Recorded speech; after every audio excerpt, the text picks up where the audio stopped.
Voilà. Normalement, ça enregistre et donc, dès que j'aurai fini, eh bien, je posterai, enfin, dès que la vidéo sera disponible, je posterai cette vidéo sur YouTube et après le lien sur l'université virtuelle et sur votre page Facebook.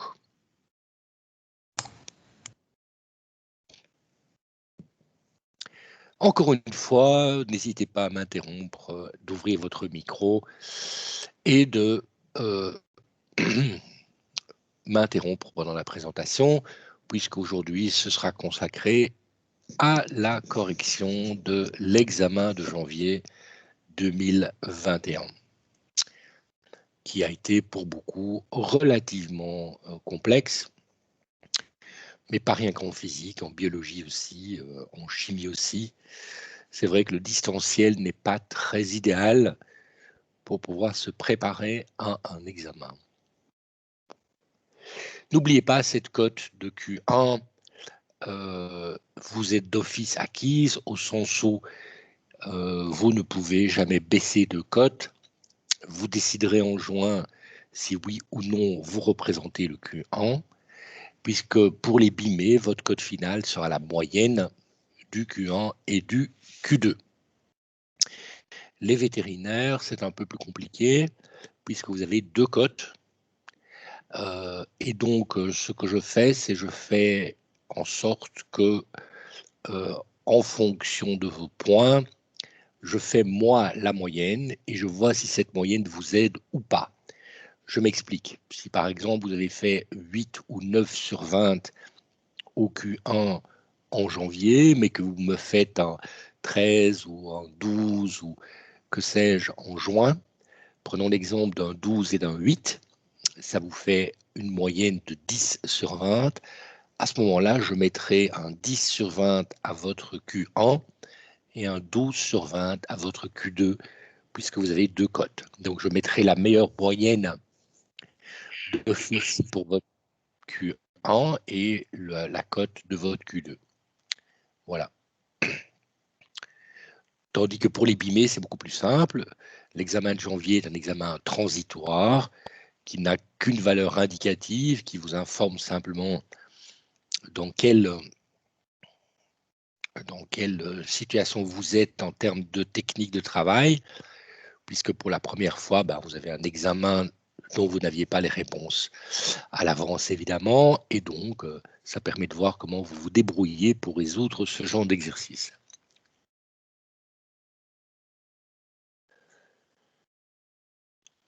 Et donc en juin, je ferai la moyenne des deux, bien entendu. Mais je ne baisserai jamais les cotes, c'est-à-dire que si en juin, vous essayez le Q1 et que vous faites 6 sur 20 alors que vous aviez 8 sur 20 en janvier, vous gardez votre note de 8 sur 20. Donc je prends toujours la meilleure des cotes. Et c'est la même chose pour la deuxième session, pour ceux qui devront peut-être la faire. Je prends la meilleure des trois cotes de Q1 et la meilleure des deux cotes de Q2, puisque en deuxième session, vous aurez fait 2 fois le Q2 et 3 fois le Q1, si nécessaire, bien entendu. Voilà, il est 13 heures. Monsieur, Oui, je vous en prie, oui. pour les biomédicales, ça veut dire que par exemple, si on a 10 au Q2, c'est bon, on a validé? Non, ça dépendra de votre Q1. Vous avez fait combien au Q1? J'ai eu 5, du coup, ça veut dire qu'il faudrait que j'ai 15 pour valider? Il faudrait effectivement que vous ayez la moyenne, c'est-à-dire avoir 15 pour valider, sauf si vous représentez le Q1, bien entendu. Parce qu'avec un Ok, 5, vous avez tout intérêt à représenter le Q1 et d'améliorer cette cote. ok, parfait. Merci beaucoup. Je vous en prie. Donc effectivement, pour les BIME, c'est bien la moyenne. Même chose pour les VT, simplement les VT ont deux cotes.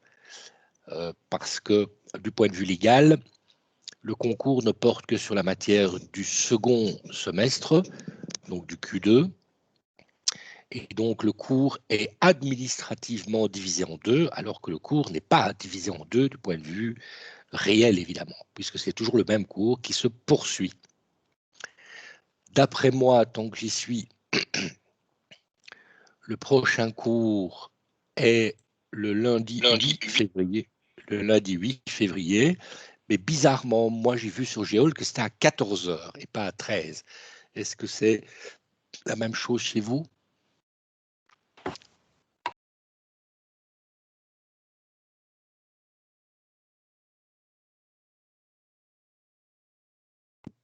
Le lundi, c'est à 14 heures, mais par contre, le mardi, c'est à 13 heures. Oui, parfait, parfait. Donc, on a le même horaire. Normalement, c'est toujours 13 heures, mais voilà, c'est tout à fait étonnant. Ce lundi 8, bizarrement, c'est à 14 heures. Voilà. C'est comme ça dans Géol. C'est pour ça qu'on a eu le twist hier, puisque moi, je n'avais pas dans mon Géol en cours le lundi 1er février, alors que vous aviez en cours bizarrement placé à 16 heures, ce qui est très étonnant, puisque je n'ai jamais donné cours à 16 heures. Donc, voilà, moi, je n'avais pas cette information, même si j'étais présent, puisque j'ai dialogué avec certains de vous, il n'y a pas eu cours, évidemment, hier. Bien. Donc, est-ce que vous voyez bien tous ici la présentation de l'examen de janvier 2021 pour VT 8 mai? Oui, non? Alors, pour les... Comment ça? Non. Asia, tu ne vois pas ici l'écran qui est ici, où il est marqué examen de janvier 2021. Moi non plus, je la vois pas, monsieur. Moi non Ok, plus. ok, je Moi non plus. je vais recommencer. Voilà. Est-ce que maintenant vous voyez quelque chose? Oui. Ok. Donc il y a Marie qui m'a répondu oui, mais les autres aussi. Ah oui, Chiara aussi. Donc pour Lucie qui pose la question de savoir si on doit avoir forcément 10 ou 2, non. C'est la moyenne qui doit être de 10. Donc si vous faites un 9 et un 11, eh bien vous avez votre moyenne. Voilà, puisqu'il y a un seul et unique examen de physique. Tandis que pour les vétérinaires, si vous faites un 9 et un 11, je vous mettrai 10, c'est-à-dire la moyenne pour le Q1, et 11 pour le Q2. Vous voyez ce que je veux dire? D'accord? De telle façon à ce que vous puissiez avoir accès à votre concours, puisque le concours n'est accessible que si vous avez réussi 45 crédits et que ce cours de physique compte pour 15 crédits en BIME et en VT. La notion d'abandon de notes, non, vous n'êtes pas obligé d'abandonner votre note. Pour les BIME, il n'y a pas à abandonner de note cette note est transitoire, donc elle n'est pas importante. Ce n'est que moi qui ai cette information de votre cote. Et donc, en ce qui concerne mon cours, il n'y a pas à abandonner ou à accepter votre cote. Je modifie tout ça en juin. Maintenant, pour les remédiations, il n'y a pas d'inscription. Vous allez voir les assistants qui font du Teams et qui feront des séances de remédiation. N'oubliez pas, vous avez aussi la guidance avec Maxime Stapel, où il y a un lien Teams pour uniquement la guidance en physique. Et donc, Maxime est là, présent très régulièrement. Alors, pour les différents cours, là, c'est de nouveau Akko qui me pose la question, est-ce que la moyenne entre Q1 et Q2 est valable pour tous les cours? Non, chaque prof définit et chaque prof a sa ventilation entre Q1 et Q2. Ici, la physique, comme elle s'étale et sur Q1 et sur Q2, la seule cote qui compte, c'est la valeur moyenne des deux, bien entendu, puisque le cours ne se termine qu'en juin. C'est quoi les rattrapages, Cindy? Qu'est-ce que tu veux dire? Est-ce que votre offre est valable aussi pour les rattrapages? Je ne comprends pas exactement la question, Cindy.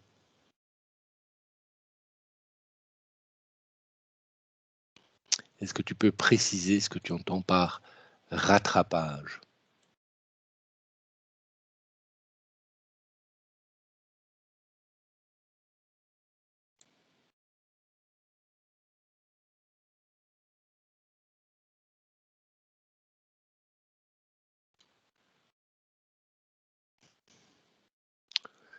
Voilà, j'ai encore 3 étudiants qui demandent à être acceptés, ce que je viens de faire. Donc, si vous le permettez, ah voilà, voilà. Alors quoi, la session de rattrapage ici pour le Q1?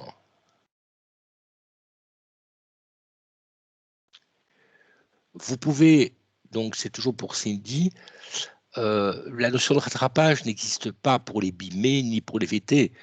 C'est à vous de décider si vous représentez ou non le Q1, que ce soit en juillet ou au mois d'août. Et c'est moi qui encode vos cotes. Donc c'est moi qui fais la moyenne et c'est moi qui détermine la cote finale.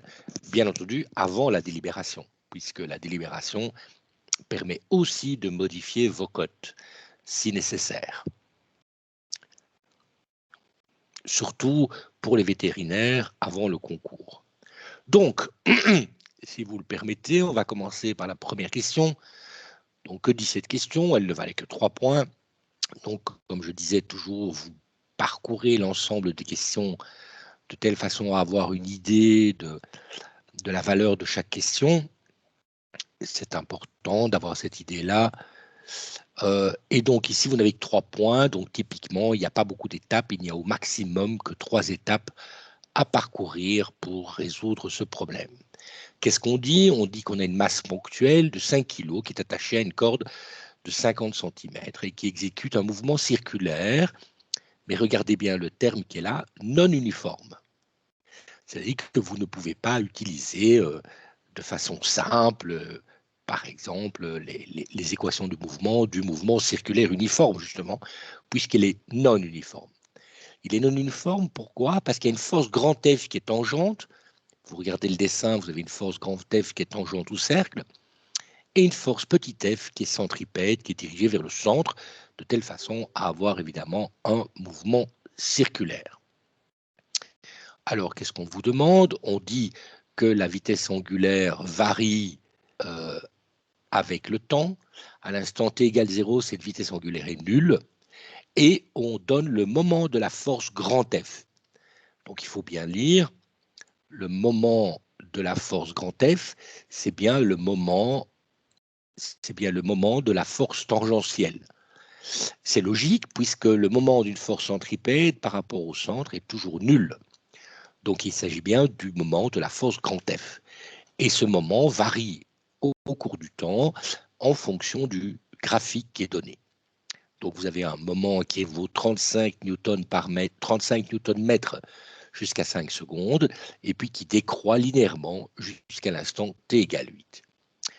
On rappelle que le moment d'une force est simplement le produit vectoriel de la position par la force. 2 questions, 3 points, donc il y a des questions qui valent plus de points. On demande quelle est la vitesse angulaire en t égale 8 et quelle est l'énergie cinétique en t égale 5. Alors on doit d'abord se rappeler quelle est l'équation du mouvement. Alors vous avez étudié que 2 seules équations du mouvement. Soit F égale ma, la masse fois l'accélération est égale à la force totale qui s'exerce sur ce corps. Ça marche uniquement pour des points ou pour étudier le mouvement du centre de gravité d'un corps. Et puis de cette équation-là, on en déduisait une autre qui était le moment d'inertie fois la dérivée de la vitesse angulaire, c'est-à-dire le moment d'inertie fois l'accélération angulaire, est égal au moment des forces. Ici, je n'ai pas mis de vecteur, mais normalement, il s'agit bien d'une équation vectorielle. Ce qui veut dire aussi que si le moment d'inertie fois la dérivée de la vitesse angulaire est égal au moment, c'est que la vitesse angulaire à l'instant t1 moins la vitesse angulaire à l'instant t0 est égale à 1 sur le moment d'inertie multiplié par l'intégrale de l'instant t0 à l'instant t1 du moment de force sur le temps. Ici, l'intégrale peut être faite, puisque comme on voit le dessin, on se rappelle qu'une intégrale n'est rien que la surface en dessous de la courbe. Et donc ici, on va utiliser exactement comme on l'avait fait dans d'autres exercices d'examen où c'était la force qui était donnée et il fallait trouver la vitesse. Ici, c'est le moment qui est donné et il faut trouver la vitesse angulaire. Eh bien, on va directement calculer la surface. Et comme j'ai dit, dès que vous avez un dessin, il faut penser à la nécessité de calculer une intégrale en utilisant la notion de surface sous la courbe. Et c'est pour ça qu'on donne toujours comme dessin des triangles ou des trapèzes, et pas plus compliqué que cela, bien entendu. Donc, on me pose une question. Maria me demande, je ne comprends pas très bien la deuxième égalité.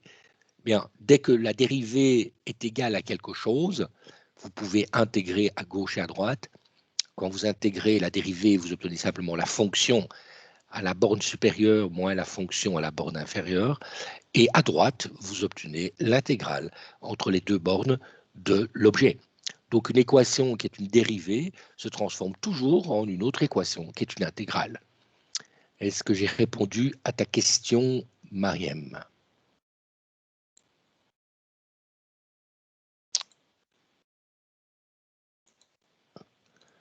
Donc, ici, OK. Donc, et le I, Chiara, correspond au moment d'inertie. Alors, le moment d'inertie, rappelez-vous, c'est la somme des masses fois la distance à l'axe de rotation au carré. Ici, il n'y a qu'une seule masse, donc c'est M, fois la distance à l'axe de rotation, qui est simplement R, qui est le rayon du cercle. Donc le moment d'inertie pour un seul point est très facile, c'est la masse fois le rayon au carré. Donc, le moment d'inertie, c'est la masse fois le rayon au carré. Je peux donc directement calculer ce moment d'inertie. La masse est de 5 kg. Le rayon est de 25 cm.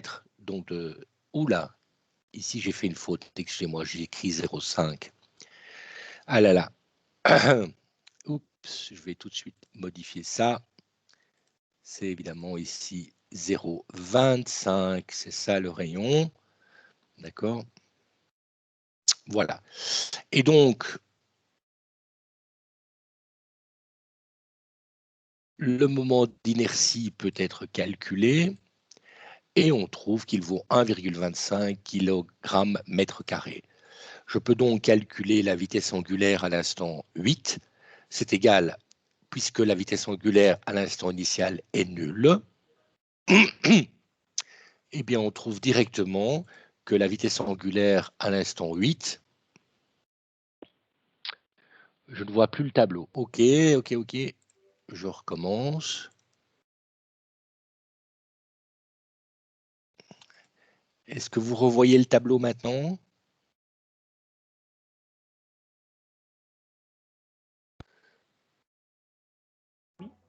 OK, parfait, merci. Donc, et donc, si vous voulez parler via le chat et utiliser la fenêtre de chat, parce que sinon, je dois chaque fois revenir à la fenêtre générale de Teams, qui est relativement plus compliquée à utiliser. Donc, directement dialoguer par chat ou simplement ouvrez votre micro, hein, c'est beaucoup plus simple, et vous m'interrompez, ce qui permet de tout de suite intervenir. Donc, la vitesse angulaire initiale étant 0, je peux calculer la vitesse angulaire en 8, c'est égal à 1 divisé par le moment d'inertie fois la surface de 0 à 8. Qu'est-ce que j'ai comme surface? Un trapèze, donc c'est la grande base plus la petite base. La grande base est de 8 secondes, la petite base est de 5 secondes, la hauteur est de 35 Nm, le moment d'inertie valait 1,25. Je trouve donc directement que la vitesse angulaire à l'instant 8 est simplement 182 par seconde. Rappelez-vous, une vitesse angulaire, ce n'est pas des mètres par seconde, ce sont des par seconde ou bien des radians par seconde, puisque la radian n'a pas d'unité. Pas une unité, c'est pour vous rappeler simplement qu'il s'agit d'un angle. Alors pour la question 2, c'est exactement la même chose. Je calcule la vitesse angulaire en 5. Là, la surface, c'est un rectangle. Donc, c'est la base 5 fois la hauteur 35. Je trouve que la vitesse angulaire est de 140 par seconde, donc radians par seconde. Je calcule la vitesse à ce moment-là et la vitesse dans un mouvement circulaire, qu'il soit uniforme ou non uniforme. C'est toujours oméga fois le rayon. Donc, je trouve 70 mètres par seconde. Et donc, l'énergie cinétique est d'un demi mv carré. Comme j'ai la vitesse qui est de 70 mètres par seconde, la masse de 5 kg, je trouve que l'énergie vaut 12 250 joules. Voilà.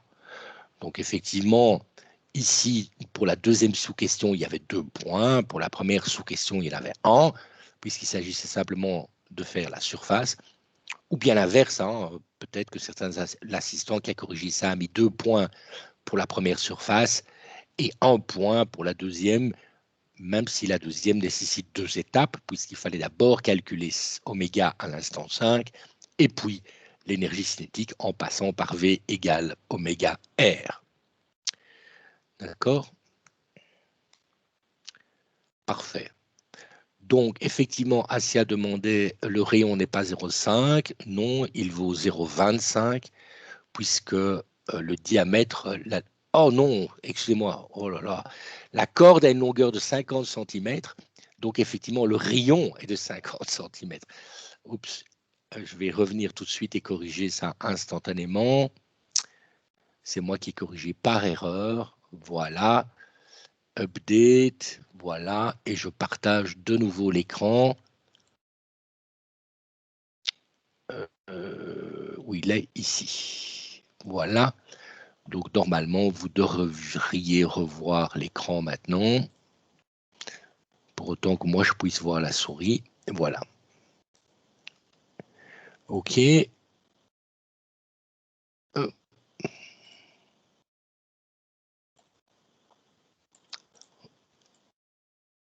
Voilà. Donc, effectivement, le rayon était bien 50 cm, puisque c'est la longueur de la corde. Et donc, tout le reste est évidemment correct. C'est moi qui ai modifié, je ne sais pas pourquoi, cette chose. Donc, effectivement, le rayon est bien de 50 cm. Asia, tu avais tout à fait raison. Est-ce qu'il y a des questions sur cette première question? Auquel cas, on va passer à la deuxième. À la deuxième, évidemment, c'est une parabole. Comme d'habitude, chaque année, vous avez une question sur le mouvement parabolique. Donc l'idée, c'est lire la question, comprendre le problème, le mettre en équation et résoudre le problème. N'oubliez jamais, les examens, ce ne sont que des problèmes. Et l'idée, c'est de voir si vous êtes capable de raisonner logiquement et ainsi d'utiliser l'ensemble de vos connaissances, puisque par exemple la parabole, vous avez étudié ça dans l'enseignement secondaire, mais réutiliser cette parabole de façon correcte pour répondre au problème. Alors quel est le problème ici? On a une fusée qui part à l'instant t égale 0 du point 0, 0 et qui a une vitesse initiale donnée de 100 mètres par seconde et dont la vitesse fait un angle alpha avec l'horizontale et on donne le sinus alpha et le cosinus alpha. On désire lancer une seconde plus tard. Regardez, c'est en gras et souligné. Une seconde plus tard, oui. On ne voit toujours pas l'écran. Ah, vous ne voyez pas l'écran? Non. Ok, on va recommencer. L'ops. Et maintenant, vous voyez l'écran? Oui, merci. Ok. Je suis désolé, hein, je ne comprends pas pourquoi cet écran disparaît, réapparaît. Mais chaque fois qu'il disparaît, faites-moi signe, évidemment. Donc, on a bien 2 paraboles et la parabole rouge part donc plus tard, une seconde plus tard. L'intercepteur se trouve à 1000 mètres au départ de la fusée. Donc, on est bien à 1000 ici. La vitesse de l'intercepteur est V2 et l'angle bêta. Et on ne le donne pas. Et on ne donne pas non plus V2. Mais on dit, et cette phrase est importante, pour faire exploser cette fusée quand elle atteint son point le plus haut. Donc, on veut intercepter la fusée au point le plus élevé, c'est-à-dire là où la fusée, qui est partie à l'instant t égale 0, atteint sa hauteur maximale. On vous demande premièrement de déterminer les coordonnées du point de rencontre, c'est-à-dire de déterminer la hauteur maximale et la position où la fusée numéro 1 atteint la hauteur maximale, et puis de déterminer la vitesse V2 et l'angle bêta avec lesquels la vitesse et l'angle que vous devez lancer l'intercepteur pour intercepter cette fusée au point le plus haut. Donc, on écrit les équations. La position de la fusée numéro 1, c'est simplement en x, V1 cosinus alpha fois t. La vitesse V1, c'est 100 mètres. Le cosinus alpha est 4/5. Voilà, je mets les chiffres. La position x de la fusée est 80 t. La position z, c'est la même chose. C'est la vitesse initiale dans la direction z, c'est-à-dire V1 sinus alpha fois t. Mais elle est accélérée dans la direction z, donc moins 1/2 gt carré. Alors, V1 vaut 100. Le sinus est 3/5, 100 fois 3/5, ça fait 60. Donc 60 fois t. G vaut 10, donc la position en hauteur z de ma fusée est 60t moins 5t carré. Donc j'ai l'équation de la fusée que je dois intercepter. Quel est maintenant l'intercepteur, l'équation d'interception? Eh bien, en x, c'est la position de départ qui est 1000. Ici, la position de départ pour la première fusée, la fusée 1, est évidemment nulle. Elle partait du point 0, 0, c'est ce qui est dit dans l'énoncé. Donc la position de départ est 1000, mais la vitesse est évidemment dans la direction x négative, puisque l'intercepteur va de droite à gauche. Donc c'est moins V2 cosinus de l'angle dont je ne connais pas, fois t moins 1, puisque l'objet part à l'instant t égale 1. Okay. De même, en z, j'ai exactement la même équation que l'autre, à savoir la vitesse en z qui est bien vers le haut, donc c'est V2 sinus bêta fois t moins 1, moins 1/2 fois g fois t moins 1 au carré. Encore une fois, dans l'énoncé, on part une seconde après. Rappelez-vous, les solutions de l'équation du mouvement tiennent compte, l'équation donc parabolique, tiennent compte de la durée, pas du temps, c'est-à-dire du temps moins le temps de départ. C'est ça la durée. Et donc, voilà l'équation du numéro 2. J'ai mes deux équations et je continue à lire l'énoncé, puisque ce qui est important, c'est le fait que l'objet numéro 1, la fusée de départ, doit exploser, doit être interceptée en quelque sorte lorsqu'elle atteint sa hauteur maximale. Or, sa hauteur maximale est atteinte quand la vitesse dans la direction z est nulle. Donc, la vitesse dans la direction z de l'objet 1, c'est quoi? Eh bien, c'est 60 moins 10t, puisque c'est la vitesse initiale moins g fois t, ou bien, si vous voulez, la dérivée de la position z par rapport au temps. Et il existe un temps grand t où cette vitesse est nulle. Et donc, j'ai une équation qui est 60 moins 10 fois grand t égale 0. Donc, je trouve que la fusée atteint son maximum à l'instant grand t égale 6 secondes. Les positions se trouvent toujours par équation paramétrique par rapport au temps. La position x est en fonction du temps, la position z est en fonction du temps. Donc, je dois toujours me demander à quel moment un événement arrive. Ici, l'événement, c'est être à la hauteur maximale.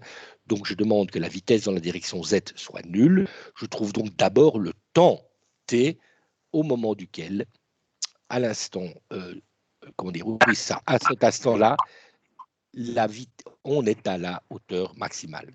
Je peux donc à ce moment-là calculer la position x qui vaut simplement la... Oui? Il y a une question? Non. OK. Donc, je peux trouver la position x de ma fusée, puisque c'est 80 fois t, t vaut 6. Donc, je fais 80 fois 6. Et bien voilà, ma fusée est à 480 mètres de son point de départ. Quelle est la hauteur z de ma fusée? Je remets dans l'équation de z, qui est 60t moins 5t carré. Donc, je fais 60 fois 6 moins 5 fois 6 au carré. Ça fait 180 mètres. Donc, les coordonnées du point de rencontre sont x égale 480 mètres, z égale 180 mètres. Et je peux passer à ce moment-là à la question 2. Il faut évidemment que l'intercepteur intercepte cette fusée, c'est-à-dire soit au même instant t égale 6, à la coordonnée x égale 480 et la coordonnée z égale 180. Donc, j'obtiens directement deux équations. 480 mètres, qui est la position x, doit être égal à 1000 moins V2 cos bêta fois 6 moins 1, qui est 5. Et donc, j'obtiens ma première équation, mais dont évidemment je ne peux rien faire puisque j'ai deux inconnus. J'ai la vitesse V2 et l'angle bêta que je ne connais pas. Mais il y a une deuxième équation. Je dois l'intercepter non seulement x à l'instant t égale 6, mais aussi en z à l'instant t égale 6. Donc en z, z vaut 180, égale V2 sinus bêta fois 6 moins 1, c'est-à-dire 5, moins 1 demi de g qui vaut 5, fois 6 moins 1 au carré, donc 5 au carré. J'ai donc maintenant une deuxième équation avec mes deux inconnus V2 et l'angle bêta. Alors, Ethan me demande que veut dire le temps majuscule t. Le temps majuscule t est l'instant grand T où la fusée arrive à sa hauteur maximale, c'est-à-dire où la vitesse dans la direction z est nulle. Petit t, c'est tous les instants t que tu peux imaginer qui te permettraient de trouver la position de la fusée numéro 1 et de l'intercepteur numéro 2. Mais ici, l'instant grand T est celui où j'atteins le maximum.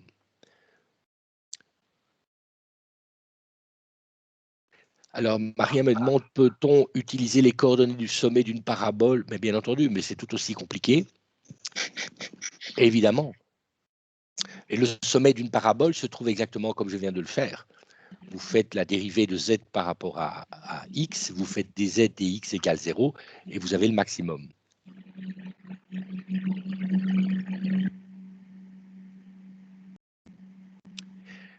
Alors, Loïc me demande, je ne comprends pas comment vous obtenez la dernière équation.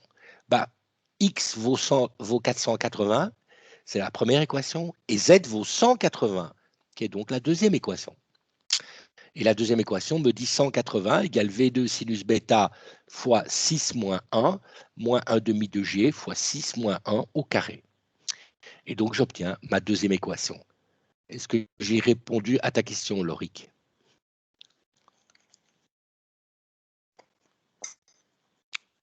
Oui, non?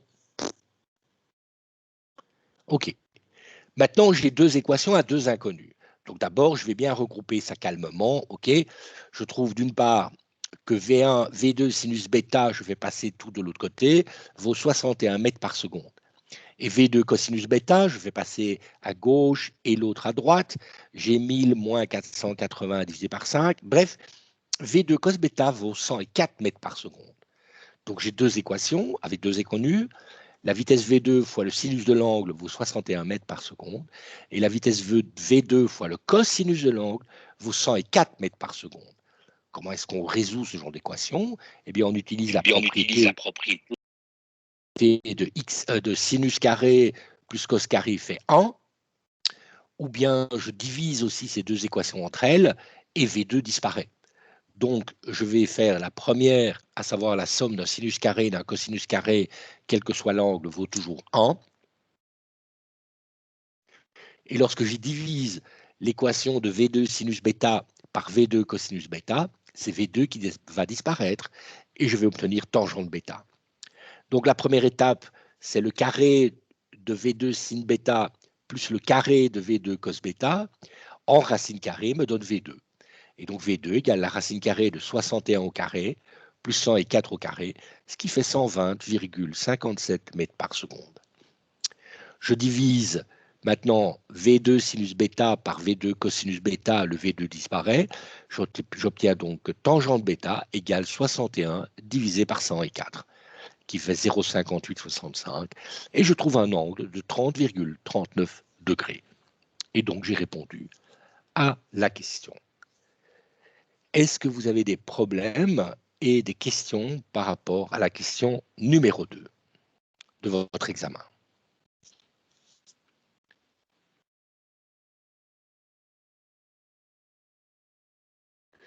Très bien. Alors, passons à la question numéro 3. La question numéro 3 vaut 6 points. Ah, un peu plus compliqué donc, mais il y a 5 sous-questions. Donc chaque sous-question vous rapporte un point et une de ces sous-questions vous en rapporte 2, puisque le total fait 6 et qu'il n'y a que 5 sous-questions. Qu'est-ce qui se passe? J'ai une boule de bowling de rayon R, de masse M, et de moment d'inertie de 5e de mr carré, qui est en rotation à une vitesse angulaire oméga 0 et qui est posée au sol contre un mur. Elle y reste en continuant à tourner. Donc en fait, j'ai bloqué une boule par un mécanisme quelconque, et cette boule tourne ici en frottant contre le mur et contre le sol. On dit d'ailleurs qu'il y a un frottement dynamique avec le sol et le mur. Le coefficient de frottement vaut mu, et donc le centre de masse de la boule est immobile, mais la vitesse angulaire diminue avec le temps. Donc évidemment, la boule est immobile en termes de sens de gravité, mais pas en termes de rotation.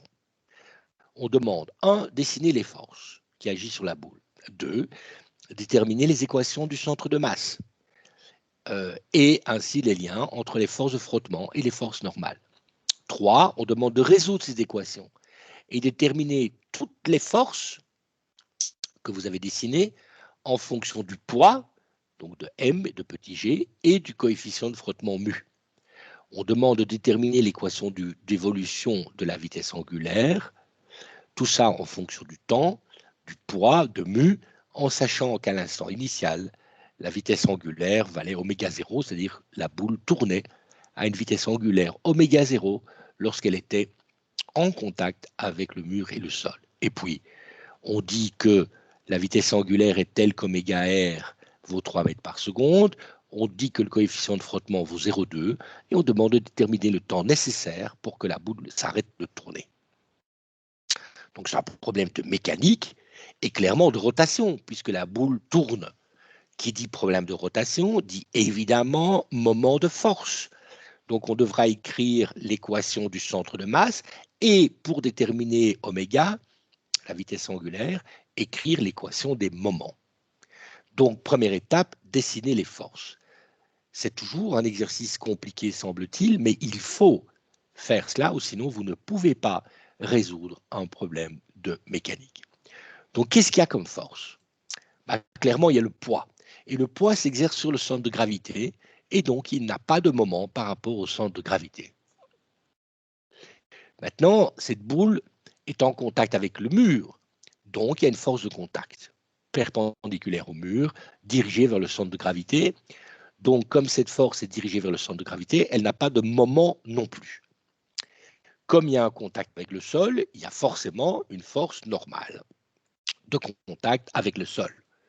Comme c'est une boule, il n'y a qu'un seul point de contact, donc cette force normale est dirigée vers le centre de gravité. Donc aucune de ces forces de contact du mur et du sol n'a de moment. Ça veut dire que ce n'est pas ces forces-là qui vont arrêter la rotation de la boule. Okay. Donc il y a le frottement, mais le frottement est un frottement dynamique puisque la boule tourne. Donc au contact, il y a bien une vitesse.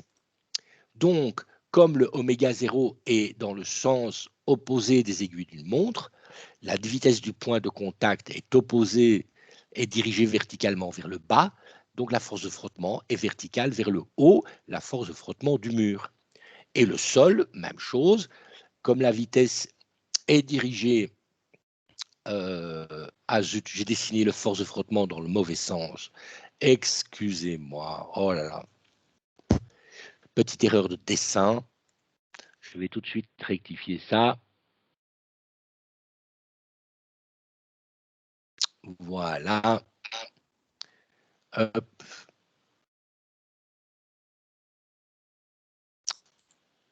Voilà. Je vais repartager l'écran. Excusez-moi. Voilà.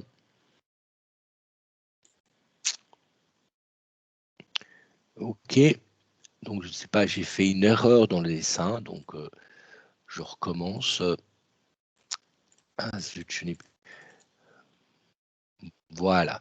Donc, il y a la gravitation, la force de contact, la force de frottement dirigée verticale vers le haut et la force de frottement dirigée vers la gauche puisque la vitesse du point de contact est vers la droite. Je donne des noms à ces forces. J'ai la force petit f du mur qui est une force de frottement, la force petit f du sol qui est la force de frottement du sol, j'ai la force normale du sol ns et la force normale du mur nm. Donc il y a au total 5 forces qui s'exercent sur cette boule. Le poids, 2 forces de contact, 2 forces de frottement dynamique. Écrivons les équations du mouvement du centre de masse. Il est immobile. Donc, les forces totales verticales sont N sol qui est dirigé vers le haut, dans l'axe Z, la force de frottement du mur qui est dirigée vers le haut, et le poids qui est dirigé vers le bas. Donc, j'ai NS plus FM moins MG égale 0. De même, dans cette fois-ci l'axe X, c'est-à-dire horizontalement, le centre de masse ne bouge pas, donc j'ai 0 égale. J'ai à droite une force de contact du mur NM qui va vers la droite et j'ai une force de frottement du sol qui va vers la gauche. Donc, du point de vue du centre de gravité, j'ai NM moins FS égale 0. Donc, j'ai 2 équations pour le centre de masse. Le centre de masse ne bouge pas. Bien entendu, il y a des relations entre les forces de frottement et les forces de contact. La force de frottement du mur, c'est mu fois n mur, et la force de frottement du sol, c'est mu fois n sol. Ce qui permet directement de remettre ça dans l'équation du mouvement. J'ai donc la force du frottement du mur, c'est mu n mur. Donc je trouve que ns plus mu n mur égale et moins mg égale 0. De même, je trouve que la force normale du mur moins mu fois la force normale du sol est égale à 0. Donc j'ai 2 équations ici en 2 inconnues qui sont la force normale du sol et la force normale du mur. Je peux donc les résoudre. Je trouve par exemple que la force normale du mur c'est mu ns. J'injecte ça dans l'équation et je trouve donc que la force normale du mur doit être égale au poids divisé par 1 plus mu carré. Et je trouve que la force normale du mur est égale à mu mg divisé par 1 plus mu carré. J'ai donc mes 2 forces normales et donc j'ai directement aussi les forces de frottement. N'est-ce pas? Maintenant, j'écris l'équation du moment. C'est quoi l'équation du moment? C'est le moment d'inertie fois la dérivée de la vitesse angulaire est égale au moment des forces extérieures. Ici, seules les 2 forces de frottement ont un moment, et le moment est dirigé dans le sens des aiguilles d'une montre, et oméga est dirigé dans le sens opposé des aiguilles d'une montre. Donc j'ai le moment d'inertie qui est 2/5 de mr carré, fois la dérivée d'oméga par rapport au temps, égale le moment des forces qui est donc négatif, il freine la rotation. Chaque force est à une distance r du centre de gravité, donc j'ai r fois, plus exactement, moins r fois la force du frottement du sol plus la force du frottement du mur. Donc le frottement du sol et le frottement du mur s'additionnent pour freiner la rotation de la boule. Je calcule les 2 forces de frottement. Les forces de frottement du mur, c'est mu fois la normale. Et comme la normale était mu mg sur 1 plus mu carré, j'obtiens mu carré mg sur 1 plus mu carré. La force du frottement du sol, c'est mu fois la force normale du sol. La force normale du sol était mg sur 1 plus mu carré. Donc la force de frottement du sol est mu mg sur 1 plus mu carré. J'ai donc mes 2 forces de frottement. Je les additionne. Donc vous additionnez mu carré mg plus mu mg. Vous pouvez mettre donc en évidence mu mg. Au dénominateur, vous avez toujours 1 plus mu carré. Je trouve donc directement que la dérivée de la vitesse angulaire oméga égale moins 5 demi de mu fois 1 plus mu fois petit g divisé par 1 plus mu carré fois r. Tout ceci est une constante, donc la vitesse angulaire diminue linéairement avec le temps. Alors Jeanne me demande, j'ai pas compris comment on trouvait les équations avec mu carré. Tu dois laquelle des équations? Celle des forces normales ou des forces de frottement? Jeanne?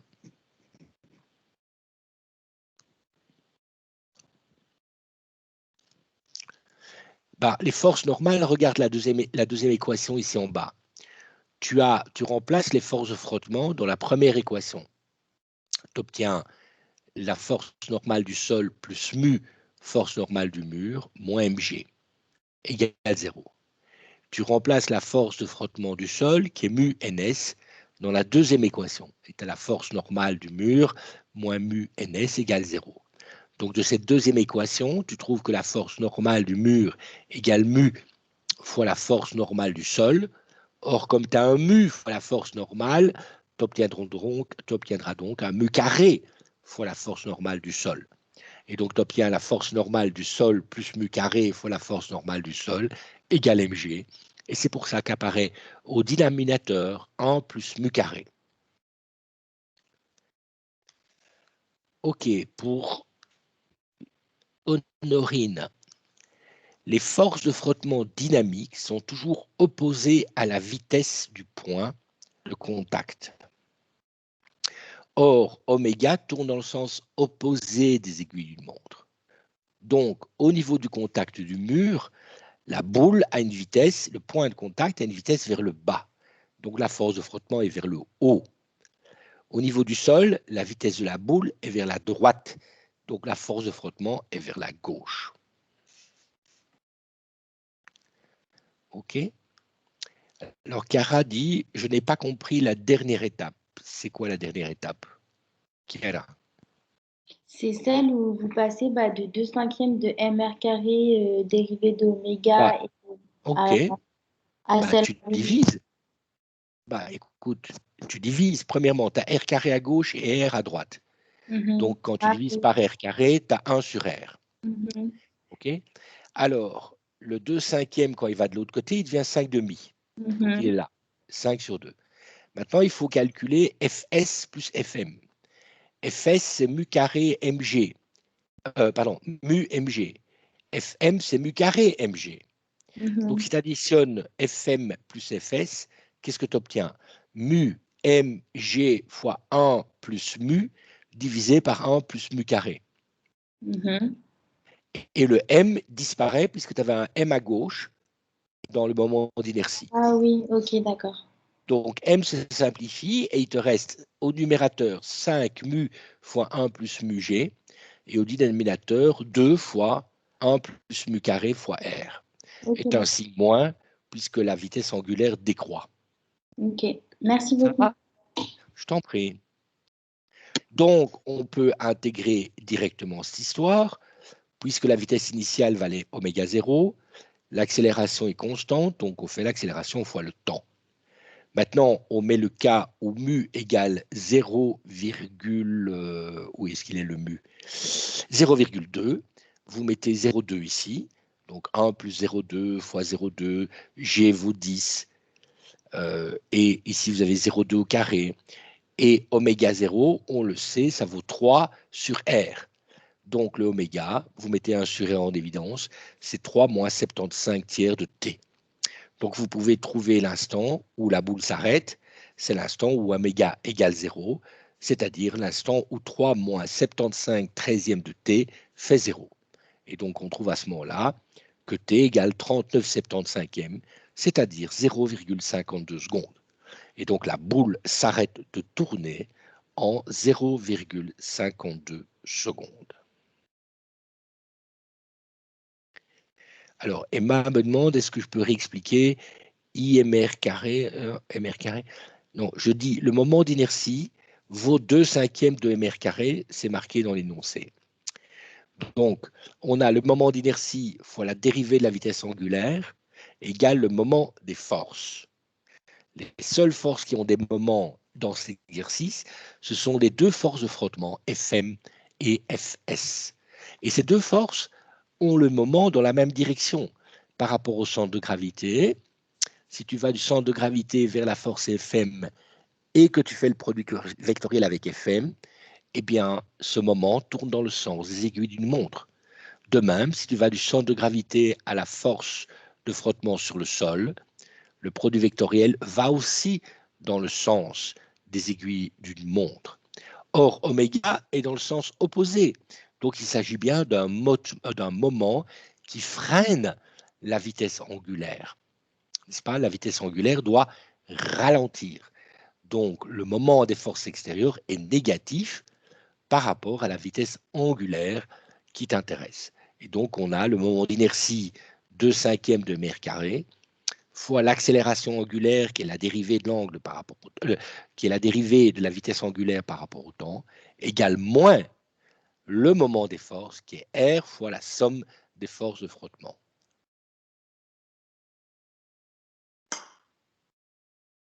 Est-ce que j'ai répondu à ta question, Emma?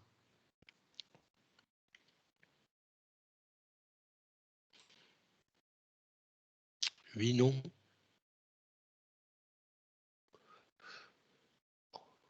Bien. Donc ici, on trouve effectivement le temps nécessaire à l'arrêt de la boule. Vous voyez, c'est typique, c'est une question de mécanique, comme il y en a des dizaines dans chaque examen, dans lequel il y a une rotation, bien entendu, que ce soit une poulie, une boule ou n'importe quoi, dans lequel ici le centre de masse est immobile, donc c'est beaucoup plus simple, puisque l'accélération du centre de masse est nulle, d'accord? Mais la lecture de l'énoncé doit vous guider du point de vue, je dirais, technique de résolution, dessiner les forces au point de contact, arrêter de dessiner les forces n'importe où, n'est-ce pas? Première étape, bien dessiner les forces, ne pas oublier les forces de contact, ne pas mettre les forces de contact sur le centre de gravité, ça n'a aucun sens. La force de contact est placée au contact des objets, donc là où, par exemple, la boule touche le sol ou la boule touche le mur. Donc, dessiner une force est déjà quelque chose d'important, parce qu'effectivement, après, pour la correction, c'est difficile. On doit essayer de juger si, avec les forces que vous avez dessinées, vous avez bien écrit les équations. Mais après, quand vous mettez mal les forces, tout le reste devient incohérent. Par exemple, certains montrent que la boule accélère au lieu de freiner. D'autres n'ont pas une somme de force nulle, c'est-à-dire que le centre de gravité se déplace, par exemple traverse le mur ou rebondit du mur, repart vers la droite. Tout ça est incohérent, n'est-ce pas? Donc il faut bien que le centre de gravité ne bouge pas, parce que sinon, votre boule monte, descend, va vers la gauche, vers la droite, ce qui n'est absolument pas le problème. Donc l'énoncé permet déjà de savoir, en tout cas dans le dessin des forces, si vous comprenez le problème. Et c'est pour ça qu'il faut reprendre chaque fois les examens, les anciens, et les résoudre sans avoir la réponse, évidemment, même si j'ai posté toutes les réponses. Attaquons la question numéro 4. Alors là, c'est une question qui vaut 3 points. Il y a 2 sous-questions. On va voir pourquoi. Alors, il y a un astéroïde qui se trouve à 40 000 km de la Terre, sans vitesse, vitesse initiale nulle. Cet astéroïde est attiré par la Terre et il commence à tomber vers elle. On prend pour le rayon de la Terre 6371 km. On ne donne pas grand G ni la masse de la Terre et on vous dit qu'on détermine grand G fois la masse de la Terre en connaissant le rayon de la Terre et petit g. Et je ne donne pas le lien entre le petit g et g, la masse de la Terre et le rayon de la Terre, parce que je pense que c'est une des rares équations que vous devez connaître. On demande de déterminer la vitesse de l'impact avec le sol en négligeant le frottement avec l'air. Vitesse de l'impact au sol, on part d'une distance, on arrive à une autre distance, on part sans vitesse et on demande une vitesse, c'est donc un problème d'énergie, puisque rappelez-vous, on utilise les équations d'énergie plutôt que les équations dynamiques lorsqu'on demande une vitesse ou des positions en ayant donné une vitesse et des positions. On ne demande pas à quel instant l'objet arrive au sol, on demande sa vitesse. Rappelez-vous, les équations d'énergie n'utilisent jamais le temps, mais simplement les vitesses et les positions. Deuxième sous-question, eh bien, sur Terre, il y a évidemment de l'atmosphère et on dit on va tenir compte de l'atmosphère. On considère que cette atmosphère est une couche d'environ 15 km, que l'astéroïde est sphérique, qu'il a une masse par unité de volume de 3 grammes par centimètre cube et il a un diamètre de 500 mètres. Et l'atmosphère exerce une force de freinage constante de l'ordre de 6-10 exposant 14 newtons. On demande quelle est la vitesse du sol au sol, de nouveau, de cet astéroïde. Et ici, on vous aide en rappelant que le volume d'une sphère, est 4 tiers de pi r cube. Comme d'habitude, les données qui sont là sont des données tout à fait réalistes. Il y a des astéroïdes qui font 500 mètres de diamètre et qui se trouvent à 40 000 km de la Terre, enfin pas pour l'instant. Et donc l'atmosphère va jouer un certain rôle. La masse par unité de volume de 3 grammes par centimètre cube. Rappelez-vous, l'eau, c'est 1 gramme par centimètre cube. La Terre, en moyenne, fait 5-6 grammes par centimètre cube. Donc on a ici un astéroïde de type léger, entre guillemets, c'est-à-dire pas trop dense. Bien, eh bien, étant donné qu'on demande une vitesse d'impact et qu'on donne une vitesse initiale nulle et qu'on donne une distance initiale de départ et une distance d'arrivée, on va utiliser le théorème de l'énergie. Que dit le théorème de l'énergie? L'énergie cinétique après moins l'énergie cinétique avant égale le travail des forces. Ici, dans le premier cas, il n'y a que la gravitation qui travaille. La force de gravitation est dirigée vers le centre et donc le travail est donc positif, n'est-ce pas? La force de gravitation bleue est dirigée vers le centre de la Terre et la trajectoire, puisqu'il s'agit d'une chute, est, disons, verticale comme ça, et donc le travail est positif. On a calculé ce travail de façon classique, mais laissons-le même en suspens. L'énergie cinétique de départ, là en haut, à 40 000 km, était nulle. On demande l'énergie cinétique à l'arrivée, on demande la vitesse à l'arrivée, donc on va calculer l'énergie cinétique à l'arrivée. La force de gravitation est parallèle au mouvement, donc c'est grand G fois la masse de la Terre, fois la masse du satellite, divisé par la distance au carré, et cela a intégré de la distance grand D, d'où je suis parti, à la distance grand R, le rayon de la Terre, où j'arrive. Évidemment, cette intégrale, il ne faut pas la faire, mais vous savez la faire, bien entendu, mais il ne faut pas la faire parce que c'est ce qu'on appelle l'énergie potentielle de gravitation. Et donc, l'énergie cinétique égale, l'énergie potentielle de gravitation, c'est moins G fois la masse de la Terre fois la masse de l'objet divisé par la distance de départ D, plus, puisque c'est moins, le G fois la masse de la Terre fois la masse du satellite divisé par le rayon de la Terre, qui est l'endroit où on arrive.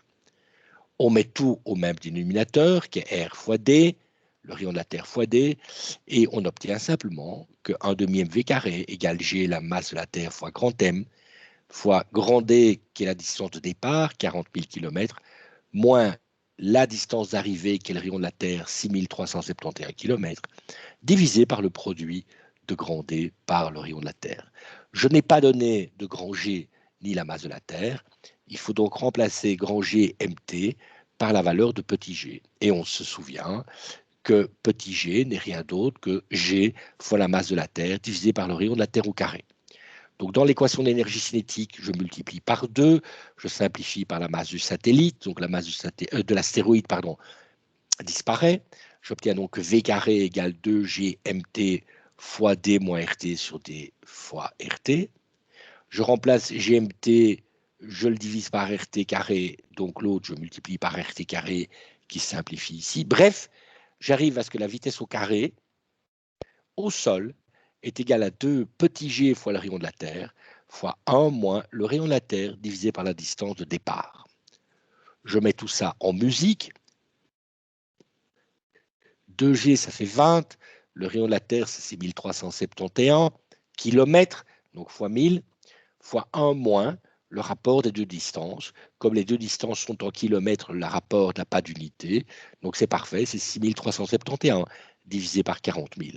Je fais le calcul et j'obtiens une vitesse au sol gigantesque de 10 350 mètres par seconde, donc 10 km par seconde. La deuxième question est tout à fait identique, sauf qu'il y a une force de frottement. Et la force de frottement, le travail de la gravitation est évidemment le même, mais la force de frottement fait un travail négatif, puisque quand on traverse l'atmosphère, la force de frottement est opposée à la vitesse. Donc on a moins F, puisque la force de frottement est constante, fois la hauteur H de l'atmosphère, qui est de 15 km. La force, on la connaît, la hauteur de l'atmosphère, 15 km, on la connaît, donc on peut tout calculer ici, sauf que maintenant on ne peut pas simplifier par la masse de l'astéroïde. Donc, on va calculer la masse de l'astéroïde. C'est 4 tiers de pi r cube, qui est le volume, fois la masse par unité de volume. 3 grammes par centimètre cube, ça veut dire 3000 kilos par mètre cube. Donc, on a une masse d'astéroïde d'à peu près de 10 exposant 11 kilogrammes. OK, qui est tout à fait une masse raisonnable pour un astéroïde de ce type. Je trouve donc la vitesse au carré en divisant cette fois-ci, en multipliant par 2 d'abord et en divisant par la masse de l'astéroïde. J'ai donc ici la même énergie cinétique, enfin la même vitesse au carré prévue dans le cas où il n'y avait pas d'atmosphère, et je dois soustraire 2FH sur M pour trouver la vitesse au carré. Je fais ce calcul, j'ai toujours la même quantité qu'avant de 1 10 exposant 8, mais cette fois-ci la force de frottement me donne 0,9 10 exposant 8. Donc je calcule à ce moment-là la nouvelle vitesse, et je trouve que ma vitesse est réduite. Elle ne vaut plus que 3931 mètres par seconde, c'est-à-dire quand même presque 4 km par seconde. L'impact de ce genre d'astéroïde est évidemment gigantesque au niveau du sol. Est-ce que vous avez une question par rapport à cet exercice numéro 4 de l'examen?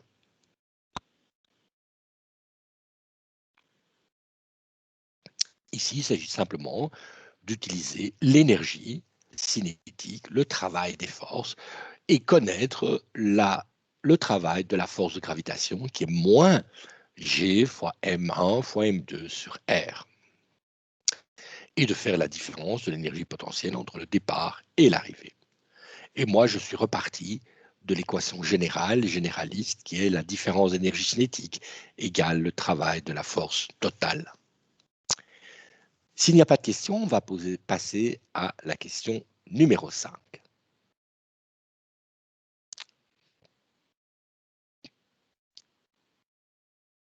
Alors, Chiara me demande qu'il correspond à quoi le F et le H. Dans la deuxième sous-question, il y a une force de freinage avec l'atmosphère. Et on dit que la force de freinage est constante. Elle vaut 6 10 exposant 14 newtons. Et le freinage n'a lieu que à cause de l'atmosphère, donc pendant une hauteur H qui vaut 15 km. Donc on a comme travail de la force de frottement moins F fois H. Est-ce que j'ai répondu à ta question, Chiara?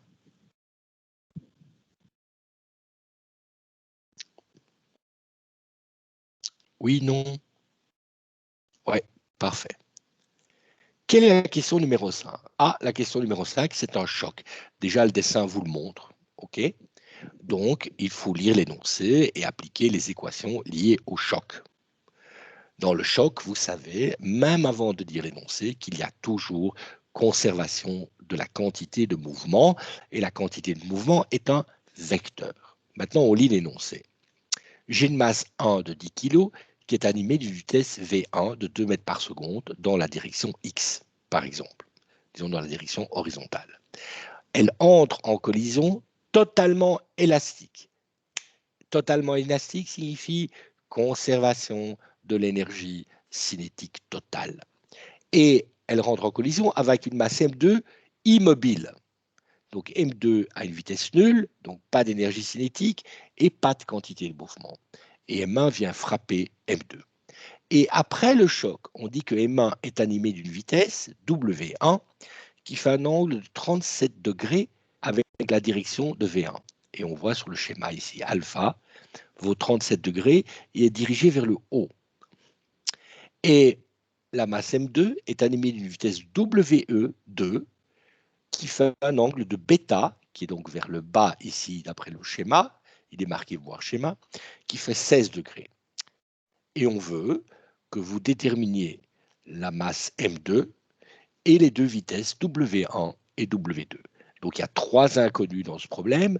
Quelle est la masse du numéro 2 et quelle est la vitesse après le choc? On a donné les angles après le choc. Il y a collision, donc conservation de la quantité de mouvement. On dit que la collision est élastique, donc il y a conservation de l'énergie cinétique totale. Bien, donc j'écris l'équation de la conservation du mouvement, de la quantité de mouvement, pardon. La masse 1 fois la vitesse 1 en vecteur, plus la masse 2 fois la vitesse du 2 en vecteur, égale la masse 1 fois la vitesse après le choc W1 en vecteur, plus la masse du 2 fois la vitesse 2 en vecteur après le choc. Bien. J'écris l'équation de conservation d'énergie cinétique. L'énergie cinétique, c'est 1/2 de M1 V1 carré. Attention, V1 carré, c'est la norme du vecteur, n'est-ce pas? Donc ça contient V1 dans la direction X et V1 dans la direction Z. Bref, l'énergie cinétique totale au départ est égale à l'énergie totale cinétique après le choc. Comme il s'agit de vecteurs, je dois les décomposer. Donc, je dois choisir deux axes. Un axe X, par exemple, vers la droite et un axe Y vers le haut. J'écris donc la quantité de mouvement dans l'axe X et la quantité de mouvement dans l'axe Y. Qu'est-ce que j'ai en X? En X, avant le choc, il n'y avait que 1 qui bougeait, 2 ne bougeaient pas et 1 bougeait dans la direction X. Donc, j'ai M1V1 égale. Après le choc, qu'est-ce que j'ai? Dans la direction X, j'ai la masse 1 est animée d'une vitesse 1, W1, mais avec un angle de cos alpha. Donc, après le choc, dans la direction X, j'ai mes M1, W1, cos alpha, plus la deuxième est animée aussi d'une vitesse W2, qui fait un angle bêta de 16 degrés, dans la direction X, donc je projette, ça fait cosinus bêta. Donc j'ai M1V1 égale M1W1 cos alpha plus M2W2 cosinus bêta. Dans la direction Y, je n'avais pas de quantité de mouvement de ma première, puisqu'elle ne se déplaçait qu'en X. Donc j'ai 0 égale. Et ici à droite, après le choc, j'ai M1W1 fois sinus alpha vers le haut, mais j'ai un M2W2 sinus alpha vers le bas. Donc j'ai un moins ici. Donc j'ai comme équation dans la direction Y, 0 égale M1 W1 sinus alpha moins M2 W2 sinus bêta. Bien. Donc je peux directement écrire aussi l'équation d'énergie cinétique. J'enlève le 1/2 qui traîne partout et qui est inutile. La vitesse du 2 avant le choc était nulle. Donc j'ai M1 V1 carré égale M1 W1 carré plus M2 W2 carré. De mon équation en Y, je trouve tout de suite le lien entre W2 et W1. Je ne connais pas W2, je ne connais pas W1, mais il y a un lien entre les deux. Je trouve donc que W2 vaut directement M1 sur M2 fois sinus alpha divisé par sinus bêta fois W1. Je connais alpha, bêta, M1, je ne connais pas M2. Je ne connais pas W1, mais j'ai donc un lien entre W2 et les autres inconnus. Donc j'ai enlevé une des inconnues. Donc je remets maintenant ça dans l'équation en X, puisque je connais W2 maintenant en termes de W1, je remets cette expression dans l'équation en X. Donc j'utilise cette deuxième équation. J'écris donc M1V1 égale M1W1 cos alpha plus M2W2. Mais W2, je viens de le déterminer. Et donc j'obtiens une longue tartine avec M2 cos bêta, M1, M2, sin alpha divisé par sin bêta, W1. Donc j'ai là tout en termes de W1. Je vois que en fait la masse M2 disparaît. Vous voyez, elle se simplifie ici. M2 divisé par M2, ça se simplifie. M1, M1, M1 apparaît partout, il se simplifie. Et donc j'y trouve tout de suite V1 égale W1 que je ne connais pas, fois une tartine. Cosinus alpha plus cos bêta, etc. Et toutes ces quantités, je les connais. Donc cette équation me permet de trouver W1. Donc je trouve à ce moment-là directement que W1 égale V1 divisé par cette tartine. Cette tartine, elle vaut simplement sin bêta sur sin alpha plus bêta. L'un fait 37, l'autre 16 degrés. Je mets ça dans l'équation. Je connais V1 qui vaut 2 mètres par seconde. Et bien voilà, je trouve W1 qui vaut 0,69 mètres par seconde. Donc, simplement la connaissance de l'angle me permet de trouver la vitesse W1 après le choc de ma première particule, qui vaut 0,69 mètres par seconde. Connaissant W1, je ne vais pas toujours déterminer W2, puisqu'il me manque la masse M2. Et, comme vous l'avez remarqué, je n'ai pas utilisé encore l'énergie cinétique. Donc, je vais l'utiliser maintenant. Je connais W2, d'accord, de là, puisque c'est W1 que je connais, multiplié par M1 que je connais, sin alpha que je connais, sin bêta que je connais, mais pas M2. Donc, W2 vaut, vous mettez tous les chiffres, 15,0711 divisé par la masse numéro 2. Maintenant, j'utilise l'énergie cinétique. Je mets ici M1, V1 carré, V1 c'est 2, au carré ça fait 4, la masse 1 vaut 10, donc ceci fait 40. 40 égale, M1 vaut 10, W1 carré c'est le carré de 0,69, bref je mets ça, je trouve 4,7647 plus la masse du numéro 2 fois W2 carré, ok? W2 carré c'est le carré de 15 divisé par le carré de M2. Oui mais ici j'ai un M2. Donc j'ai M2 divisé par le carré d'M2, il reste un M2 en bas. Et donc j'ai plus qu'une équation sur M2. Donc je trouve directement la masse numéro 2. Je fais passer le 4,76 de l'autre côté, j'inverse tout le bazar. Bref, M2 vaut 6,44631 kg.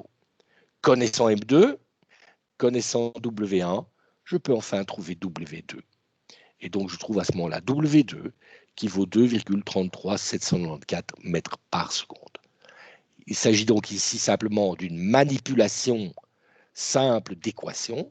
Les inconnus restent là, c'est ça qu'on essaye de vous apprendre. Vous laissez les inconnus. Vous essayez petit à petit d'éliminer les inconnus. Il y en avait 3. Il y avait M2, W1, W2. Vous exprimez W1 inconnu en termes des autres. Donc l'inconnu W2 disparaît en quelque sorte puisque c'est lié à W1 et à M1 et à M2 pardon. Vous mettez ça dans l'équation de la quantité de mouvement en X et vous voyez que vous déterminez W1. Connaissant W1, vous trouvez la relation entre W2 et la masse, vous utilisez l'énergie cinétique et bingo, vous trouvez la masse M2. Et quand vous avez trouvé la masse M2, c'est seulement à ce moment-là que vous trouvez W2. Est-ce que vous avez des questions par rapport à ça?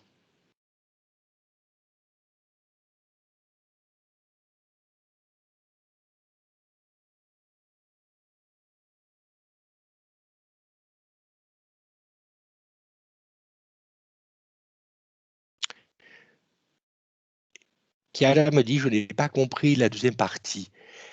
C'est quoi la deuxième partie, Kiara? À partir du... quand on trouve W1, ça va. Et en fait, c'est après, je comprends pas d'où ils sortent tous les chiffres et les équations. Tu as trouvé W1, ça t'es d'accord que ça fait 0,69? Oui. Maintenant, tu as W1. Ok, tu le mets dans l'équation de W2. Mhm. Et là, tu as M1 que tu connais, qui vaut 10. Ouais. Sinus de alpha que tu connais, qui est sinus de 37 degrés. W1 que tu connais, qui est 0,69. M2 que tu connais pas. Et sinus de bêta que tu connais, qui vaut 16 degrés. Ok. Donc, tu remplaces tout. Il n'y a que M2 que tu connais pas et qui reste en bas. Ok. Donc, tu trouves que W2 vaut 15,0711 divisé par M2. Mhm. Bien. Maintenant, à ce moment-là, tu utilises l'énergie cinétique. Tu as M1, V1 au carré. Celui-là, tu le connais. Ça fait 40. Ok. M1, W1 au carré, que tu connais, puisque tu connais M1 qui vaut 10 et W1 que tu connais. Ah, ok. Ok. Et puis, il te reste plus M2 que tu ne connais pas, fois W2 au carré.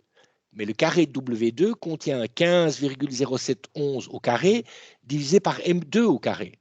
Et comme tu Mhm. as M2 divisé par M2 carré, il te reste un M2 en bas. Ok. Et le reste en haut, c'est le chiffre, qui est 15 au carré, 15,07 au carré, fois M2. Tu vois? Ok. Parfait. Merci Et, beaucoup. et voilà. Et donc, il ne te reste plus qu'une équation sur M2. Tu trouves M2. Et quand tu as trouvé M2, alors tu trouves W2. Ok. Merci Ça va? beaucoup. Je t'en prie, Cara. Donc, l'idée, de nouveau, c'est de voir que vous devez partir de principes simples, à savoir ici la conservation de la quantité de mouvement, la conservation de l'énergie cinétique, puisqu'on dit dans l'énoncé que c'est un choc totalement élastique. Ensuite, savoir que la quantité de mouvement, c'est un vecteur, ce que vous oubliez parfois, et que donc il y a deux composantes, une composante dans une direction, enfin il y en a trois, hein, si on est à 3 dimensions, mais tous les chocs qu'on vous donnera sont à 2 dimensions, bien sûr, pour simplifier. Il y a donc deux composantes ici, une dans la direction X, une dans la direction Y. Donc, en fait, la conservation de la quantité de mouvement et de l'énergie cinétique vous donne 3 équations. C'est pour ça qu'il y a 3 inconnus. L'équation de la quantité de mouvement donne 2 équations, une dans X, une dans Y, et l'énergie cinétique ne vous donne qu'une équation. Donc, il y a 3 équations au total. Donc, il est logique qu'avec 3 équations, vous puissiez trouver les 3 inconnus que sont les masses et les vitesses après. Et ces problèmes, quand ils reviennent, vous avez beau les lire, n'est-ce pas? La seule chose qui change, c'est qu'est-ce qu'on vous demande. C'est-à-dire ici, on vous demande la masse 2. Parfois, on vous donne la masse et on vous demande les vitesses. Parfois, on peut varier constamment entre ce qu'on vous demande, mais la technique est toujours la même. On pose les équations et on les résout en éliminant petit à petit les inconnus pour arriver à déterminer toutes ces inconnues. Est-ce qu'il y a encore des questions sur la question numéro 5? Bien. Et on arrive à la question 6, qui était la dernière dans votre cas, puisque cette année, vous n'aviez que 3 heures d'examen à cause du confinement, donc on a réduit le nombre de questions. Ce qui veut dire qu'en Q2, évidemment, en juin, vous allez avoir à peu près 10 questions, hein, 5 sur le Q1, 5 sur le Q2, en espérant que vous ayez 4 heures, évidemment. Donc ici, déjà, le dessin vous montre que vous avez une poulie qui tourne, 2 masses, ok, donc c'est un problème de poulie. Sauf que le dessin contient des tas déjà d'informations sur les forces. Vous avez vu, il est dessiné T1, il y a dessiné une force de contact, une force de frottement, le poids, il y a des distances, le centre de gravité est à 5 cm, etc. T1 est à 3 cm au-dessus du centre de gravité. Bref, on lit l'énoncé, mais on sait déjà que c'est un problème de mécanique. C'est F égale ma et une poulie en rotation, donc I fois, donc le moment d'inertie fois l'accélération angulaire, la dérivée de la vitesse angulaire égale le moment des forces. On lit l'énoncé. On a une masse de 2 kg, la masse numéro 1, qui est donc celle sur le plan horizontal, qui est en mouvement rectiligne sur un plan horizontal, attachée à une masse M2 via une poulie. Bien. Il y a un frottement dynamique où mu vaut 0,6. La force de frottement est à une distance verticale du centre de masse de 5 cm. Déjà, quand on vous dit qu'une force de frottement est à une distance du centre de gravité, eh bien, c'est qu'il va y avoir un moment de cette force. Bref, on continue. La force normale N est à une distance horizontale du centre de gravité de 6 cm. C'est marqué sur le schéma.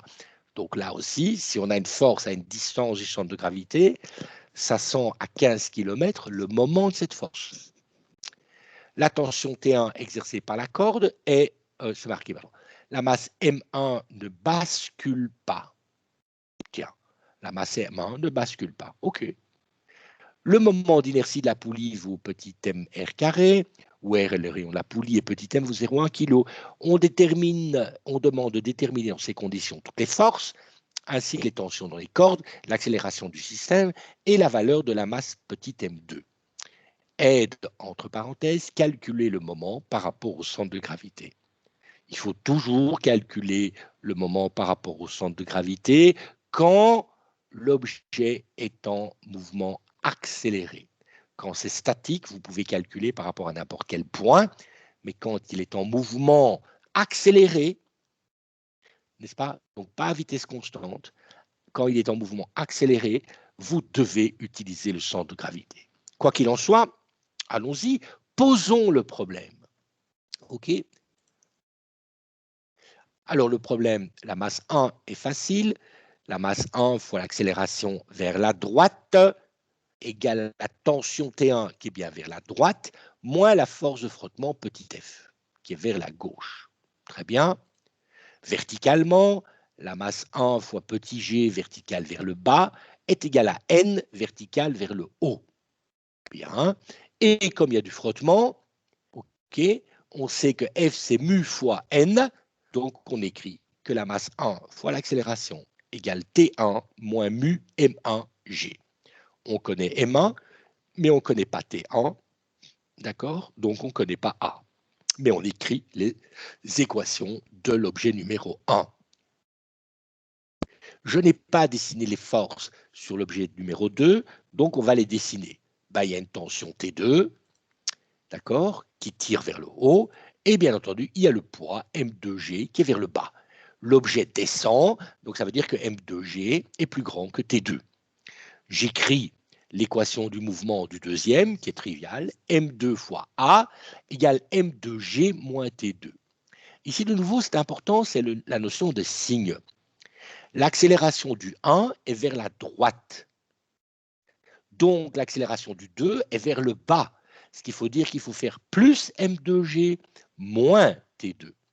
Si vous vous trompez de signe, ce sera fichu. Bien, mais je n'ai pas encore écrit l'équation de la poulie. Donc, l'équation de la poulie, c'est le moment d'inertie mr carré fois l'accélération de la poulie. Mais c'est l'accélération angulaire de la poulie.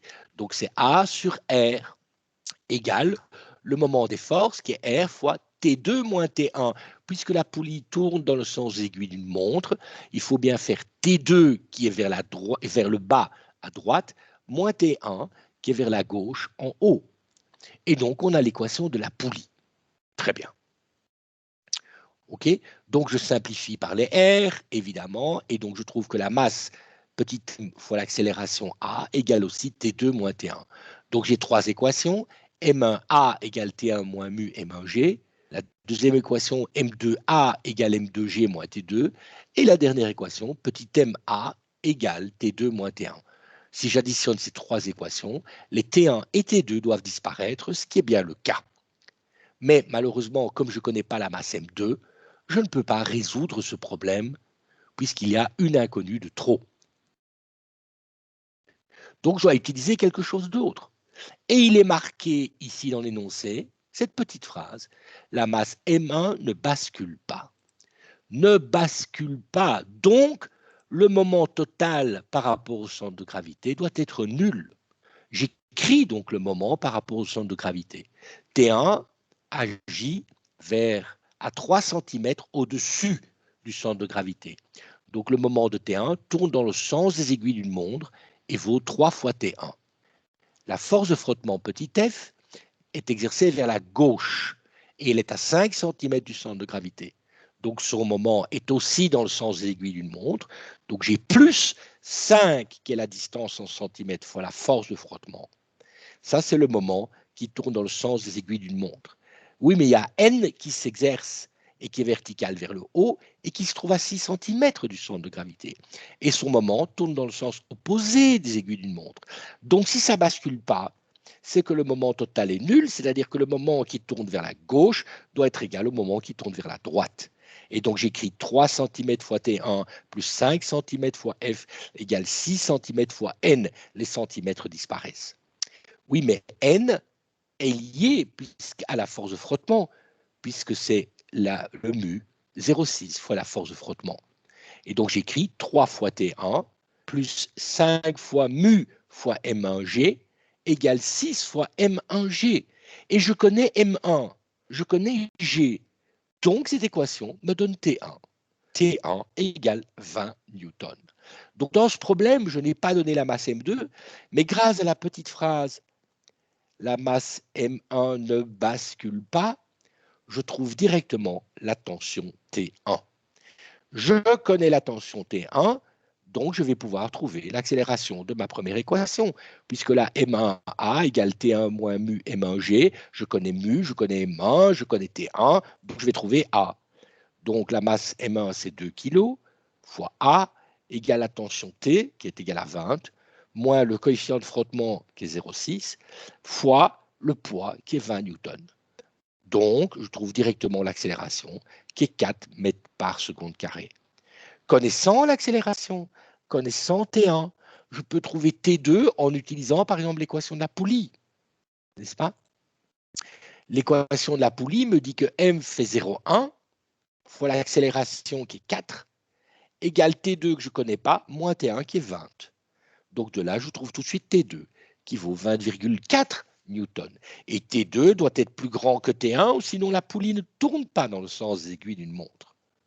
Donc maintenant, connaissant T2, je vais utiliser la dernière équation, puisque je connais A, je connais petit g, je connais T2, je vais donc trouver M2. Donc j'écris M2 fois l'accélération qui est 4, égale M2 fois G qui est 10, moins T2 qui est 20,4, donc je trouve M2 qui vaut 3,4 kg. Donc de nouveau, c'est un problème élémentaire de mécanique où les questions qu'on vous pose sont un peu différentes, parce qu'ici, on n'a pas donné la masse, il faut la trouver, mais la petite phrase « on ne bascule pas » permet de tout démonter. Et donc, de nouveau, c'est dans un problème, il faut donner autant d'équations qu'il y a d'inconnus, parce que sinon, ça ne va pas, n'est-ce pas? Donc, je ne connais pas l'accélération, ça en fait une d'inconnue. Je ne connais pas M2, ça fait deuxième inconnu. Je ne connais pas T1, troisième inconnu. Je ne connais pas T2, quatrième inconnu. J'ai l'équation du mouvement sur la masse 1, c'est une équation. J'ai l'équation du mouvement sur la masse 2, c'est une deuxième équation. J'ai l'équation de mouvement sur la poulie, ça fait trois équations.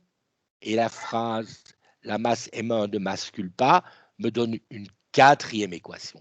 Et donc, j'ai bien 4 équations avec 4 inconnus, et donc je vais pouvoir résoudre le problème.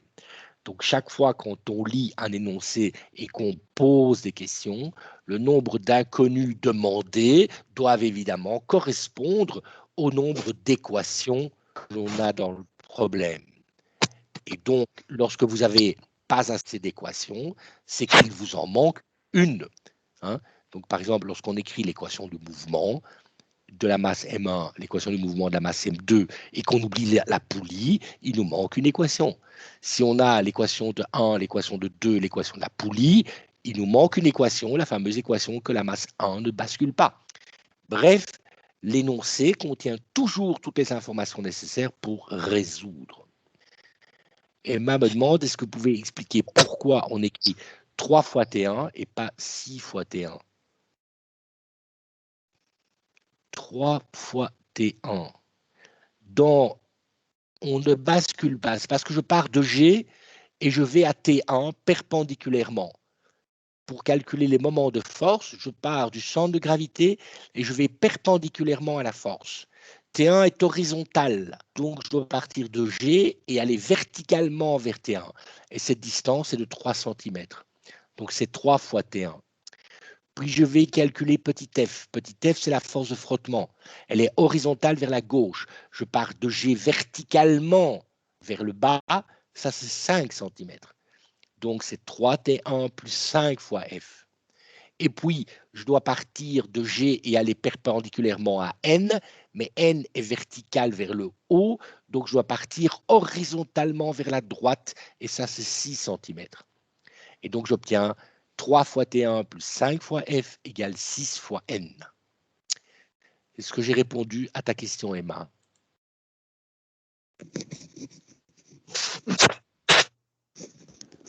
Parfait. Donc les moments ne se calculent pas en utilisant des gros bazars de produits vectoriels avec des déterminants et des matrices. C'est beaucoup plus simple que ça. Vous partez du point, à savoir le centre de gravité, et vous allez perpendiculairement à la force. Et dans tous les problèmes, on vous donne les distances perpendiculaires aux forces. Oui, j'entends quelqu'un? Ouais, regarde, je suis en train de mettre tout dessus. Tu regardes, je pense que ça ne m'était pas dessiné. Allô, allô? Voilà. Est-ce qu'il y a d'autres questions concernant ce dernier problème?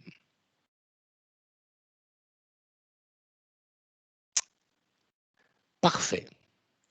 S'il n'y a pas de questions, donc on démarrera lundi à 14 h prochain la suite de Q2. Rappelez-vous, j'ai enseigné à partir de novembre déjà une petite partie de Q2. Donc nous allons faire ceci. Nous allons démarrer le chapitre le plus important de Q2 qui est l'électricité et le magnétisme, puisque là ce sont des gros chapitres.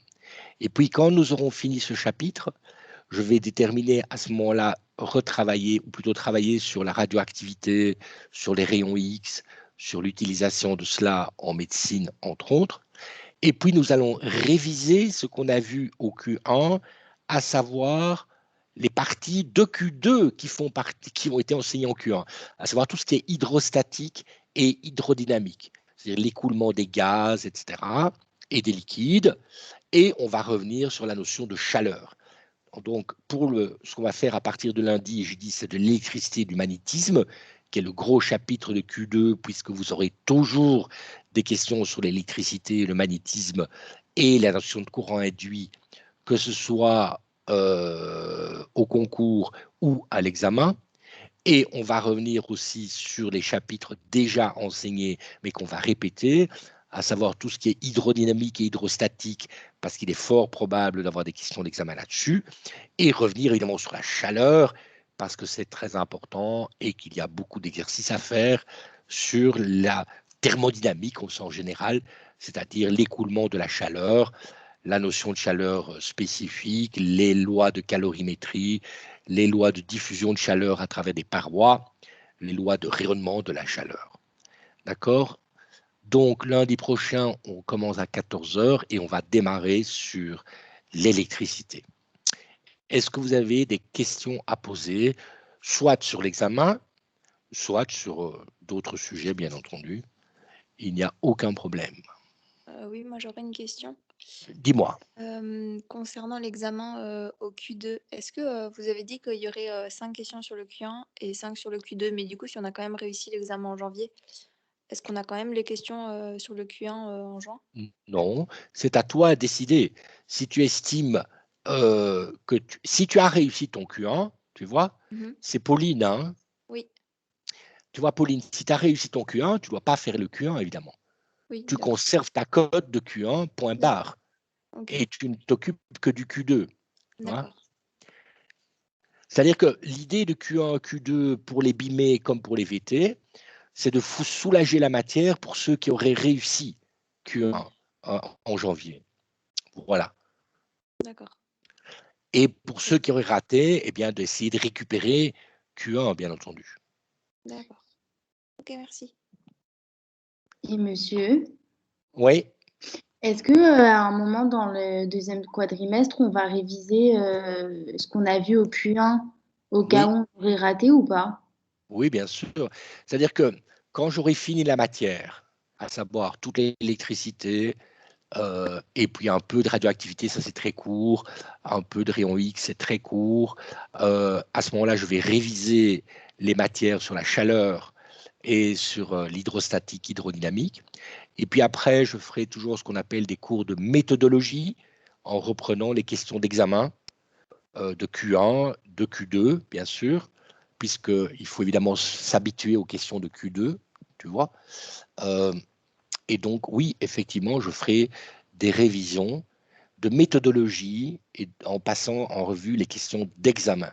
Mais avant cela, aux exercices aussi, n'est-ce pas, il y aura des possibilités de revoir, de faire ce qu'on appelle de l'aide spécifique pour revoir le Q1 pour ceux qui auraient raté de façon dramatique l'examen en janvier. Ok. Et pendant toute l'année, ne jamais oublier, vous avez la guidance en physique qui est accessible par Teams, et avec donc c'est Maxime Stapel qui organise cela. Il y a un lien spécifique sur Teams uniquement pour la guidance, en physique bien sûr. Il y a la même chose d'ailleurs, que vous appelez remédiation ou guidance, c'est la même chose. Et donc là, vous pouvez évidemment poser toutes les questions que vous voulez et résoudre tous les problèmes. Et là, ça ne dépend pas de Q1 à Q2, c'est vous posez toutes les questions que vous voulez. Voyez. Merci beaucoup. Mais vos assistants vont continuer d'abord avec Q2. D'accord? Ok. Alors, Marie demande, est-ce qu'on a un séminaire de physique cette semaine? Alors, tous les séminaires sont publiés sur la page Facebook. C'est là où vous allez avoir si oui ou non il y a séminaire. Et c'est dans votre Géol aussi. Alors, il y a Oriane qui demande, pour les VT qui ont raté le Q1 lors de l'examen de juin, on pourra donc rattraper le Q1 en même temps que l'examen de Q2. Mais si on a réussi la partie Q1, mais pas le Q2, si vous réussissez Q1 et pas Q2, je calcule la moyenne des deux. Donc, Oriane, supposons que tu réussis le Q1 avec 12, d'accord? Et que tu rates le Q2 avec 6, hein? Eh bien, normalement, tu n'as que 9 sur 20. Donc, l'idée, c'est comment je vais distribuer les cotes. Ce que je vais faire, c'est donc te donner ton 12 pour ton Q1 et te donner ta moyenne pour ton Q2 qui n'est pas bonne quand même. Tu vois? Donc, par exemple, si tu fais 12, 6, tu auras 12 en Q1 et 9 en Q2, puisque ta moyenne est de 9, alors que tu as raté le Q2 avec 6. Est-ce que je me fais comprendre, Oriane ou Orlan? Je ne sais pas bien lire ton nom. Orlan, excuse-moi, pardon. C'est Orlan. OK. Est-ce qu'il y a d'autres questions? Parce que s'il n'y a pas de questions, je vous souhaite une bonne fin d'après-midi et on se retrouve pour redémarrer le cours lundi prochain et vous avez noté 14 heures, hein. Donc c'est un horaire un peu étonnant, mais lundi prochain c'est 14 heures. Voilà. Et puis on continuera à 13 heures comme d'habitude. Parfait. Eh bien, bonne fin d'après-midi à vous et donc à lundi prochain.